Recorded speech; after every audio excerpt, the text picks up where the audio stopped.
Y lo otro, que salta más o menos obvio, es la ruptura de la lógica contractual. ¿De dónde salen unos contratos en el mundo de los negocios que se empiezan a negociar al día siguiente de su firma, que se empiezan a negociar al día siguiente de su celebración? ¿Dónde existe en el desarrollo del derecho de los contratos una experiencia que tolera, que acepta que una parte contratante proponga una negociación exactamente al día siguiente de que se celebra un contrato? Entonces, ¿qué clase de derecho espúreo estamos generando en Colombia?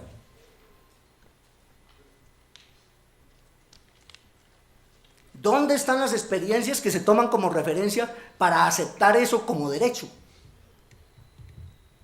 ¿Cómo es posible que después de que pasen unos días, unos meses y aún unos años de celebrado un contrato, sometido a proceso de licitación, no se sepa finalmente siquiera cuál es el objeto del contrato? No se sepa finalmente cuál es el plazo del contrato. No se sepa finalmente cuál es el precio del contrato. Y hay más de un contrato para obras de gran envergadura que está en ese punto. Entonces, yo quiero llamar la atención sobre eso. Estamos enfrentando en este momento, afortunadamente, y hemos debido enfrentarlo antes, el problema de la ruptura de la lógica de mercado y de la lógica de competencia. Porque cuando uno habla de participación privada en infraestructura y servicios públicos, lo primero que se llama la atención es que la participación privada es posible dentro del marco de un Estado fuerte. No un Estado fuerte por autoritario, un Estado fuerte por conocimiento, un Estado fuerte por información, un Estado fuerte por capacidad de análisis, un Estado fuerte porque sus funcionarios son independientes de los poderes privados. Entonces, eso es el marco institucional inevitable, necesario, sin el cual es impensable la participación privada en la infraestructura, en los servicios públicos. Así como cuando hablamos de descentralización, yo estuve muy involucrado en la primera generación del proceso de descentralización en Colombia, con la primera elección popular de alcalde siendo director del ESAP, y yo decía, no hay descentralización posible sin un sector central fuerte, competente, capaz de conducir el proceso.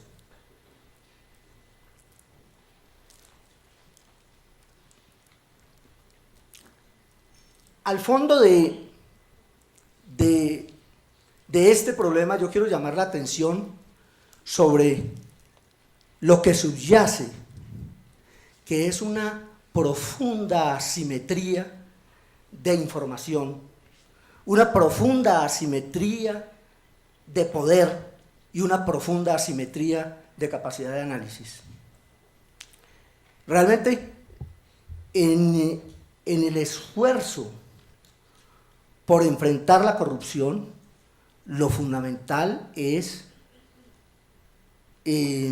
enfrentar esas asimetrías de información, esas asimetrías de poder y esas asimetrías de capacidad de análisis. En esa dirección, el tema de la localización de los riesgos, el tema del conocimiento para saber cómo distribuir los riesgos, para saber quién está en mejor capacidad de soportar los riesgos, pues es una parte fundamental. Yo a veces me siento desconsolado cuando escucho, y se escucha con una frecuencia increíble en todos los foros en Colombia, y a alguien le daría pena decirlo en otra parte, es que esta frasecita que esa frasecita es que las formaciones geológicas de Colombia son formaciones geológicas muy jóvenes y no sabemos nada sobre los suelos de Colombia. ¿Cómo así? Por favor, por favor. Digamos, en Europa o en los Estados Unidos, ¿para qué nacieron las universidades? Las universidades existen para contar cuentos, para dar charlas.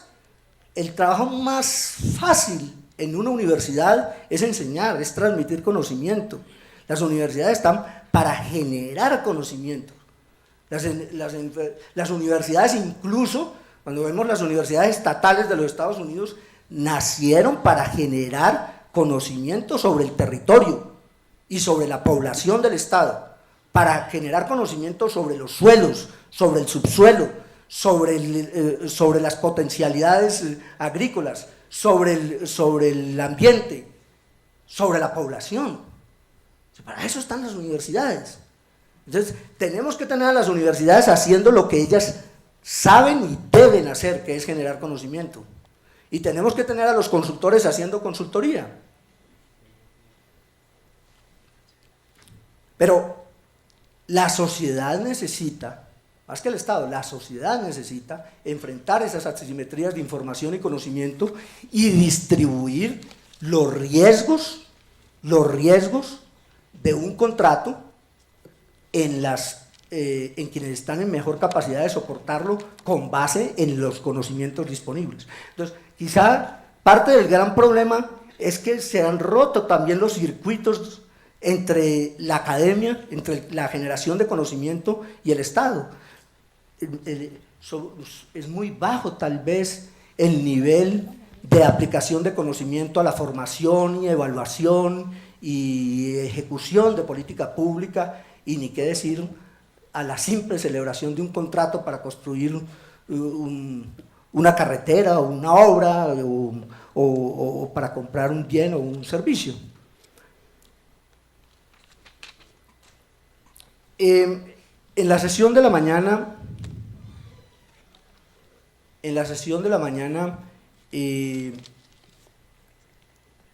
algo que realmente me gustó mucho y es el esfuerzo que se está haciendo lo hemos conversado algunas veces entre ayer y hoy con el doctor Gustavo, el esfuerzo que se está haciendo por utilizar los instrumentos internacionales de lucha contra la corrupción. Una de las cosas que a mí me asustaba en algún momento es que en relación con la Convención de Naciones Unidas contra la Corrupción, había quienes decían, no, aquí hay unas normas obligatorias, nosotros no estamos obligados sino a definir como delitos estas cosas, no estamos obligados sino a hacer esto otro, y lo otro son normas que podemos incorporar o no incorporar. Un momento, es que no se trata de que nosotros estemos tratando de burlar otro instrumento internacional, otra convención, no se trata de que tengamos éxito en burlar un instrumento internacional, es que tenemos que aprovechar el conocimiento del tema y del problema y de los instrumentos que esa convención incorpora. Un instrumento de esos, elaborado después de muchas discusiones y de muchas experiencias, incorpora un conocimiento y deberíamos aprovecharlo. Yo he visto en la sesión de la mañana referencias y desde luego incorporación en la legislación reciente del Estatuto Anticorrupción muy importante.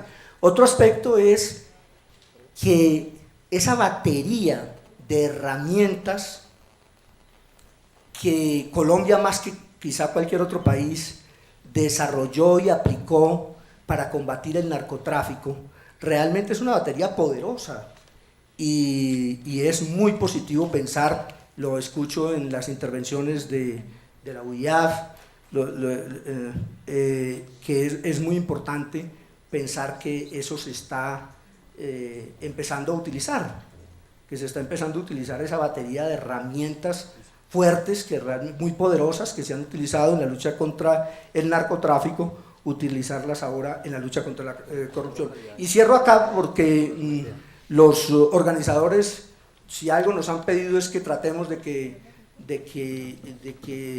todos puedan intervenir y de que tengamos más un diálogo que una conferencia y de pronto también aplicando lo que dice Einstein, que si uno cree que tiene la respuesta es porque no ha entendido el problema. Entonces, aquí cerramos, le dejo la palabra al doctor. Muchas gracias, doctor Tadeo. Mi nombre es Adolfo Palma, soy actualmente asesor del superintendente de sociedades. Este tema, digamos, de anticorrupción lo hemos venido conociendo desde que hacía también parte de un equipo de trabajo en la superintendencia financiera, y realmente creo que a toda la nación nos preocupa temas tan delicados como este fenómeno anticorrupción. Esta mañana escuchamos al señor superintendente pues exponernos cuál es un planteamiento anticorrupción desde el punto de vista de lo que es ese plan estratégico anticorrupción a nivel de Banco Mundial.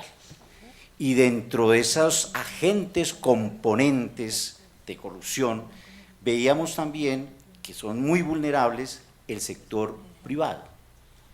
Pero él también hacía referencia, no cualquier clase de sector privado, sino un sector privado competitivo, y creo que allí es donde se incuba gran parte de esa problemática. Hemos estado pensando tanto en el nivel de competición, tanto en el nivel de utilidades, que retomo algunas palabras que decían esta mañana, que para obtener esas utilidades, como que el fin justifica los medios. Y esta mañana el señor superintendente decía, bueno, la superintendencia de sociedades indudablemente que se está trabajando en pos de colaborar, de ayudar a contrarrestar lo que es la corrupción. Y me ha parecido pertinente, para aterrizar un poco más al plano práctico, hablar qué está haciendo la superintendencia de sociedades desde sus facultades de inspección, vigilancia y control para contrarrestar este fenómeno, digamos, anticorrupción. Ya el doctor Tadeo hablaba de alguna serie de contratos que llaman mucho la atención, la forma como realmente se elaboran, cómo se negocian, incluso antes de iniciarlos. Pero es que en ocasiones el contratista logra esos contratos a través de una información financiera. ¿Hasta dónde esa información financiera es viable? ¿Hasta dónde esa información financiera realmente es fidedigna como lo ordenan las leyes? Y desafortunadamente allí tenemos un grave problema, porque tenemos contadores, tenemos revisores fiscales, y tenemos que decirlo sinceramente, son de bolsillo. Desafortunadamente trabajan y se alían para presentar unos estados financieros totalmente desvirtuables. Hoy por hoy podríamos decir que en la Superintendencia de Sociedades trabajamos desde dos puntos de vista. Uno, que son las empresas en marcha.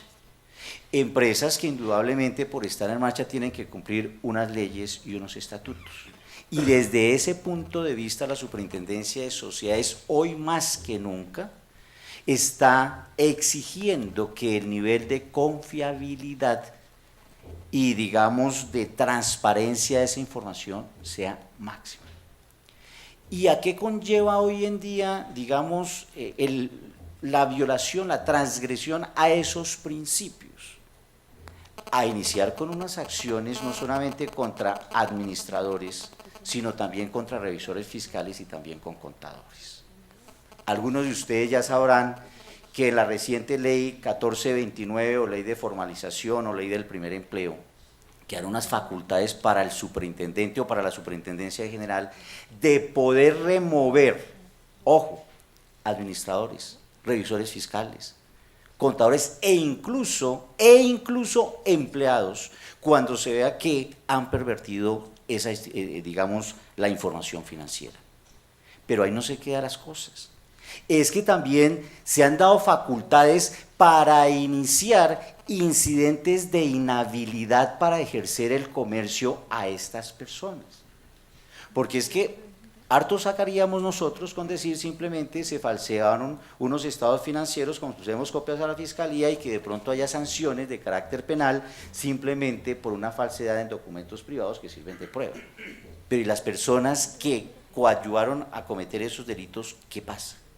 Entonces, allí estamos empezando también a trabajar con algo que sea ejemplarizante para estas personas, como es la inhabilidad para ejercer el comercio.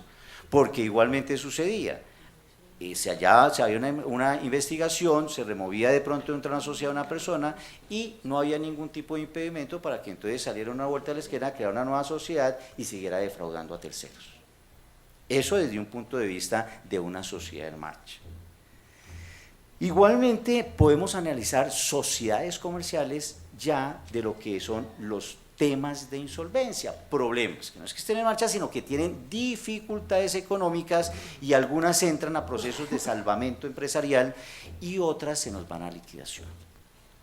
Lo que preocupa grandemente es ver desde el punto de vista de prácticas poco ortodoxas que podríamos tildar nosotros de corruptas, es de cómo ver varios empresarios que empiezan a trasladar activos para una nueva sociedad que han creado, dejando desmantelada muchas veces esas empresas y dejando como únicos activos a los trabajadores o a pensionados. Eso debe llamar también la atención del Estado porque no se ha legislado sobre el particular. Aún existen un sinnúmero de sociedades que asumen el pasivo pensional, por ejemplo, de los trabajadores. Pero nunca se ha pensado qué sucede si esas empresas, por ejemplo, llegan a un proceso de liquidación judicial. ¿Quién es el que responde? Y a veces se dice, responde el empresario que está en liquidación y como los bienes se han saqueado, han ido a parar a otras empresas, pues nadie responde. Y ahí hay unos principios, unos derechos fundamentales que están en juego.